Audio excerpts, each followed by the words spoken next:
ISPR صاحب میری ذرا غور سے بات سن لیں. آپ جب پیدا بھی نہیں نہ ہوئے تھے تب میں اپنے ملک کو دنیا میں ریپرزینٹ کرتا تھا.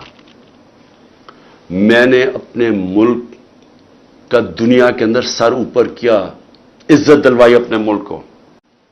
اور میں ذرا ISPR صاحب ذرا تھوڑا سا آپ نے کوئی پیچھے میں جب جیل میں تھا تو باتیں کی, میں ان کے کوئی جواب دینا چاہتا ہوں آپ کو. دیکھیں آپ نے ایسی باتیں کی کہ سب سے پہلے کہا جی میں دوگلا ہوں, کہ میں ایک طرف کہتا ہوں فوج میری ہے اور دوسری طرف میں اس کی تنقید کرتا ہوں یا جو بھی برا بھلا کہتا ہوں. آپ نے کہا کبھی فوج کو دشمن نے اتنا نقصان نہیں پہنچایا جتنے میں نے پہنچایا. دوسرا آپ نے ریمارک پاس کیا. اور تیسرا آپ نے کہا کہ ہم اب کرش کریں گے ان کو. دیکھیں ISPR صاحب میری ذرا غور سے بات سن لیں. آپ جب پیدا بھی نہیں نہ ہوئے تھے تب میں اپنے ملک کو دنیا میں ریپرزینٹ کرتا تھا. میں نے اپنے ملک کا دنیا کے اندر سر اوپر کیا, عزت دلوائی اپنے ملک کو.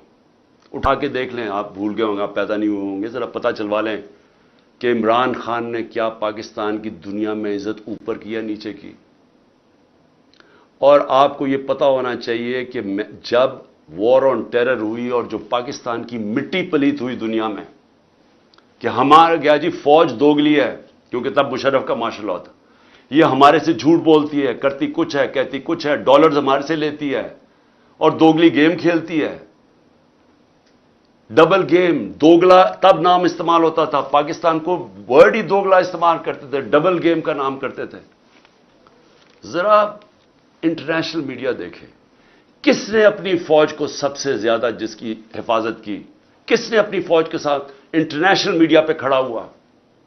جب اسامہ بن لادن, جب وہ ایبٹ آباد میں جو وہ حادثہ ہوا, آپ کو پتہ ہے بیرون ملک پاکستانیوں کے اوپر جو گزری آپ اندازہ نہیں لگا سکتے. انہوں نے کہا ہمارے سے پیسے لے رہے ہیں اور اسی کو اپنے اکیڈمی کے پاس ایبٹ آباد میں پالا ہوا ہے. جو ہمیں ذلت ملی تب کون بولا آپ کے لیے؟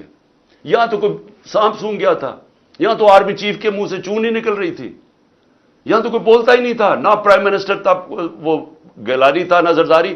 4-5 دن سناٹا چھایا ہوا تھا, وہ آ کے مار کے چلے گئے ہمارے ملک میں, دنیا میں ذلیل ہوئے ہم.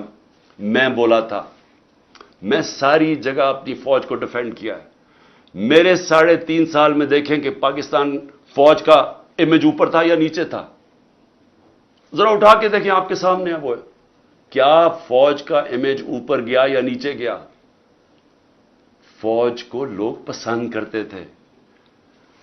جب ایک آرمی چیف نے میری کمر میں تو چاقو مارا, لیکن پاکستان کے بدنام ترین مجرموں کو آ کے اوپر بٹھا دیا, تو کیا میری وجہ سے فوج کو برا بھلا کہا گیا یا اس آدمی کی وجہ سے جس نے اس نے کیا سمجھا کہ لوگ یہ بتائیں نا, کیا لوگ چونٹیاں ہیں؟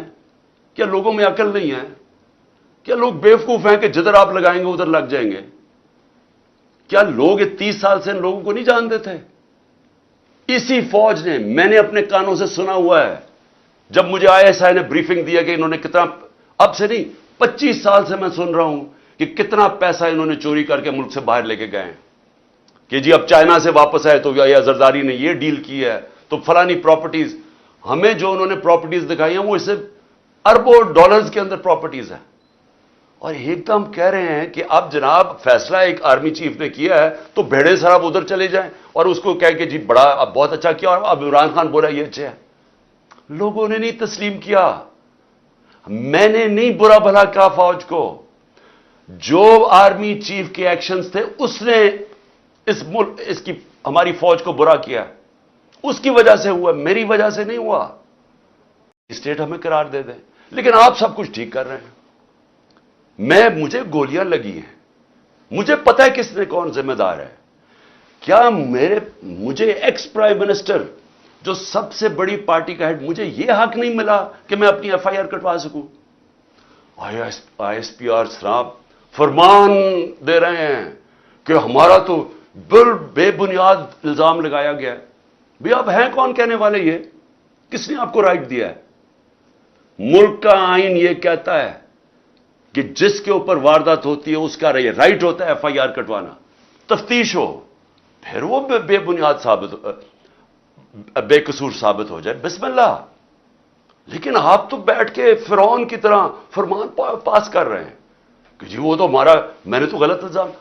اور یہ کہنا کہ عمران خان جھوٹ بول رہا ہے، آپ کو شرم آنی چاہیے ایسی باتیں کرتے ہوئے. عمران خان کو 50 سال یہ قوم جانتی ہے. اس قوم کی تاریخ میں اگر کسی ایک آدمی کو اس قوم نے سب سے زیادہ پیسہ دیا ہے، جو سب سے زیادہ خیراتی کام، وہ عمران خان کر رہا ہے. اور وہ کیوں دیتے ہیں؟ کیونکہ ان کو پتہ ہے کہ وہ دیانتدار آدمی ہے، وہ چوری نہیں کرتا پیسے، وہ سچ بولتا ہے. عدالت کے اندر جب میرا کیس لگا فلیٹ کا، عدالت نے، سپریم کورٹ نے کہا صادق اور امین ہے. آپ کو کس نے اجازت دی ہے کہ یہ کہنا جی جھوٹ بول رہا ہے یا دوگلا ہے؟ آپ کو شرم آنی چاہیے. کبھی آئی ایس پی آر نے اس طرح کی باتیں نہیں کی. آپ تو کود کے آ گئے پالیٹکس میں، آپ پارٹی بنا لیں اپنی. اور میں اس کے علاوہ، میں آخر میں، کیونکہ میں اپنے آپ کو کنٹرول کر رہا ہوں، کیونکہ مجھے بڑا غصہ ہے اس چیز کے اوپر کہ اس طرح کے الزام لگانے، اور آپ کو پتہ ہی نہیں آپ بات کیا کر رہے ہیں، اور اس آدمی پہ لگا رہے ہیں جس کو ہمیشہ وہ چاہتا ہے کہ اس کی فوج مضبوط ہو. اور میں آپ کو یہ بتاؤں، میں ڈرامے نہیں کر رہا، کیونکہ میرے پیسے ملک سے باہر نہیں پڑے ہوئے. میں نے بھاگ کے، میرے اوپر 145 کیسز سے ملک چھوڑ کے باہر نہیں بھاگا. میں نے یہ نہیں کہا کہ مجھے ای سی ایل پہ نہ ڈالنا، کہ میں ڈالو مجھے ای سی ایل پہ، میں جانا ہی نہیں چاہتا ملک سے باہر. اور میں یہ آپ کو دوسری بات بتا دوں، وہ لوگ جن کے پیسے باہر پڑے ہیں، جن کے ساتھ آج ہماری اسٹیبلشمنٹ کھڑی ہے، جن کا سٹیک ہی پاکستان میں نہیں، اب جب روپیہ 300 کراس کر گیا ڈالر، تو ان کو کیا فائدہ، نقصان ہوا ہے؟ ان کی تو دولت ڈالرز میں پڑی ہوئی ہے، ان کو تو فرق ہی نہیں پڑا. لیکن سارا تنخواہ دار طبقہ، پولیس، سرکاری نوکر، ہمارے فوجی، ساروں کو آج ان کے گھروں میں پوچھیں کہ ان کے اوپر کیا حالات ہیں. پوچھیں نہ ذرا، ان کی بیویاں بیچاری جو بیچاری دیکھ رہی ہیں کہ قیمتیں بڑھتی جا رہی ہیں، ان کی جو، جب باجوہ نے ہماری گورنمنٹ گرائی تھی تو جو 100 روپیہ تھا وہ آج صرف مشکل سے 55-60 روپیہ خرید سکتا ہے. اس کی قیمت صرف 55 سے 60 روپے، اور اب روپیہ اور گرا ہے تو اب اور نیچے چلی جائے گی، مہنگائی اور بڑھ جائے گی. کون ذمہ دار ہے اس کا؟ عمران خان ذمہ دار نہیں ہے. آج جس آدمی نے سازش کر کے گرایا وہ ذمہ دار ہے. اور اگر آپ میں برداشت ہو تنقید کی، کیونکہ تنقید سے اصلاحات ہوتی ہے.